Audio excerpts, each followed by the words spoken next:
Para llegar a perdonar a la razón el mal que hace la mayoría de los hombres, hay que considerar lo que sería el hombre sin su razón. Resulta un mal necesario. La Ilustración fue un periodo en el que se desarrollarían una serie de revoluciones sociales, políticas y filosóficas, las cuales antepondrían la razón sobre el pensamiento religioso. Esta época trajo consigo el inicio de una nueva era para la humanidad, con un espíritu crítico que deseaba liberar al hombre de la autoridad y tradición. La Revolución Francesa.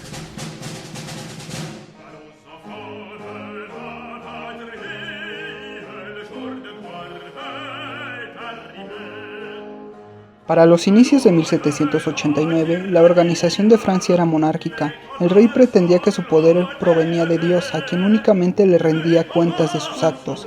El rey comandaba los ejércitos, nombraba y destituía funcionarios, manejaba la administración, poseía un poder casi absoluto.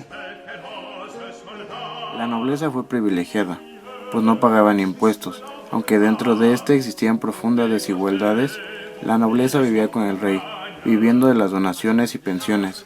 Mientras tanto, la baja nobleza vivía en la provincia sin poseer el favor real. El clero poseía inmensas propiedades, las cuales abarcaban la cuarta parte de Francia. Recibía el diezmo sobre todos los productos agrícolas y ejercía derechos feudales sobre los habitantes de las tierras eclesiásticas. Al tercer estado pertenecían burgueses, banqueros, industriales, profesionistas, periodistas, artistas, pequeños comerciantes, etc. La situación económica en Francia era desastrosa, por los privilegios de la nobleza y los gastos que ésta representaba, así como en las guerras que se vio partícipe, además de que la burguesía se encontraba ansiosa de acabar con el régimen absoluto. La gravedad económica de 1788 obligaría a Luis XVI a restituir a Necker, con lo que convocan a Estados Generales, es decir, una asamblea conformada por la nobleza, el clero y el tercer estado, pero que por intereses propios de cada clase imposibilitaron que se llevara a cabo una reforma de pago, por lo que para el 17 de junio se constituiría una asamblea nacional dirigida por Emmanuel Joseph Siles, el conde de Mirabeau, la cual tendría el único poder de legislar en materia fiscal. Por ello, Luis XVI privaría a la asamblea de su sala de reuniones. Ante ello, la asamblea realiza el juramento de juego de la pelota, el cual estipula que no se disolverá hasta que existiera una constitución.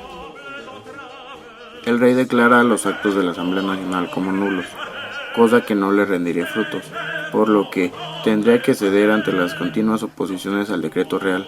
Además, la posibilidad de amotinamiento del ejército real, por lo que Luis XVI daría instrucciones para que varios regimientos extranjeros se concentraran en París y en Versalles. En reacción, el pueblo de París respondió con insurrección ante estos actos de provocación, por lo que pronto se darían disturbios y las multitudes tomaron la Bastilla el 14 de julio de 1789, dando inicio a la Revolución Francesa.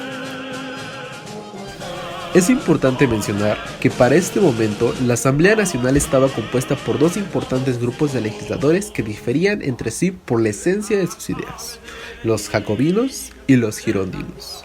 Los jacobinos eran republicanos radicales que estaban en contra del régimen monárquico absolutista. En este grupo se encuentran importantes personajes como Robespierre, Danton y Marat. En el otro extremo se encontraban los girondinos. Estos se caracterizaban por ser más conservadores y preferir una monarquía constitucional. Entre los representantes de este grupo se encuentran Brissot y Nicolás de la Condorcet, por mencionar algunos. Ante este hecho, la asamblea decidió sustituir al rey y conformó un consejo ejecutivo provisional encabezado por Danton. La asamblea se transformó en convención nacional y se redactó una nueva constitución en 1792. A principios de 1793, el rey Luis XVI fue juzgado por traición ante la Convención Nacional y encontrado culpable, muriendo guillotinado en la Plaza de la Revolución. Después de la muerte del rey, los jacobinos encabezados por Robespierre tomaron el poder, estableciendo una república comandada por este mismo personaje. Con el tiempo, el gobierno republicano se transformó en dictatorial y se crearon tribunales que juzgaban de forma arbitraria. Este periodo, conocido como la época del terror, duró aproximadamente 100 días transcurridos de septiembre de 1793 a la primavera de 1794. Cabe mencionar que durante este lapso fueron asesinados personajes importantes, como la reina María Antonieta y Danton, entre otros. Finalmente, la Convención Nacional conspiró en contra de Robespierre. Fue juzgado, declarado culpable y muerto en la misma guillotina el 26 de julio de 1794. Ocurrido esto, la Convención estableció una nueva Carta Magna en 1795 que dividía el poder legislativo en dos cámaras, Cámara de los Ancianos y Cámara de los 500. El poder ejecutivo fue depositado en un directorio integrado por 5 miembros electos por el poder legislativo.